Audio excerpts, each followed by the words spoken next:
बिल्कुल होना चाहिए। जो झूठ है, फेक न्यूज़ है, किसी हरासमेंट हो रही होती है सोशल मीडिया पे, वायलेंस हो रहा होता है, डिजिटल वायलेंस हो रहा होता है, अब्यूज़ हो रहा होता है, मतलब बहुत कुछ वहाँ पे क्राइम्स हो रहे होते हैं। इनके खिलाफ कानून सख्ती से हरकत में आना चाहिए। बट पाकिस्तान की हिस्ट्री को अगर देखा जाए तो there has always been a very fine line, very thin line between इस किस्म की अथॉरिटीज़, इस किस्म के कवानीन और इनको कहीं तोड़ मरोड़ के सहाफ़ियों के या आज़ादी इजहार राय का गला घोंटने के लिए इस्तेमाल ना कर दिया जाए। तो ये एक बड़ा सीरियस कंसर्न जर्नलिस्ट में भी पाया जाता है, सिविल सोसाइटी में भी है, ऑर्गेनाइजेशंस में भी हैं जो कि ह्यूमन राइट्स या डिजिटल राइट्स के लिए काम कर रही हैं।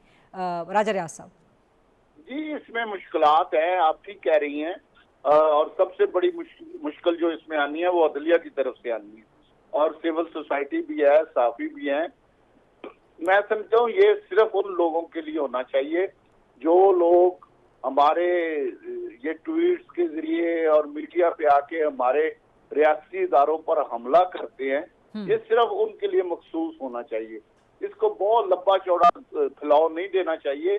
इसे मखसूस करके इस हद तक रखना चाहिए कि जो हमारे रियासती इदारे हैं, जिनकी वजह से पाकिस्तान दुनिया के नक्शे पे कायम है, जिसकी वजह से पाकिस्तान एटमी ताकत है, जो एटमी ताकत की हिफाजत कर रहे हैं, जो हमारी सरहदों की हिफाजत कर रहे हैं, उनके बारे में इनको जरूरत ना हो कि ये बात कर सके। मेरा ख्याल है इनको इस चीज को, इस जो अथॉरिटी है उसको इस चीज तक अपने आप को महदूद रखना चाहिए। मुजम्मिल साहब, टाइम बिल्कुल कम रह गया प्रोग्राम का, तो यही सवाल मैं आपकी तरफ लेके आऊंगी, आपका इनपुट इस पे चाहूंगी। जो बिल्कुल फाइन थिन लाइन है, इसको कैसे मेंटेन रखा जाएगा, इसकी अकाउंटेबिलिटी, इसका वॉच डॉग कौन होगा? कि नहीं, वॉच डॉग तो जुडिशरी होगी। अच्छा, केस का फाइनल फैसला तो हुकूमत तो सिर्फ प्रोसिक्यूट कर सकती है, एफआईआर दर्ज करके, तफ्तीश करके, चलान अदालत में। अदलिया की मर्जी है कि हुकूमत ने जिसको मुल्जिम कहा है उसको बाइज्जत बरी कर दे, या जिसको हुकूमत ने बरी कहा है उसको सजा दे दे।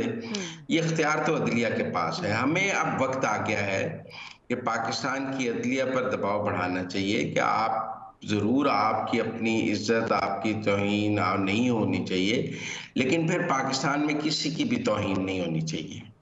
दुरुस्त बात। आप सिर्फ अपने गिर्द तो एक किला और एक हिसार बना लें कि हमारी तौहीन नहीं हो सकती, और पाकिस्तान में जंगल का कानून नाफिज करवा दें कि सब एक दूसरे को गालिम गलूच हो, तो फिर इसके जिम्मेदार तो आप ही हैं कि आपने बाकियों की इज्जत का भी तहफ़्फ़ुज़ करना है। बिल्कुल दुरुस्त तो बात फिर है। कहीं ना कहीं हमें, मुझे खुशी है कल इस्लामाबाद हाई कोर्ट में 2 जजेस की एक तौहीन अदालत की कार्रवाई हो रही है, लेकिन मेरा सवाल उनसे ये भी है कि ये बाकी कार्रवाइयों के लिए हम क्या लंदन की हाई कोर्ट में चले जाएं, बिल्कुल क्योंकि ठीक। आप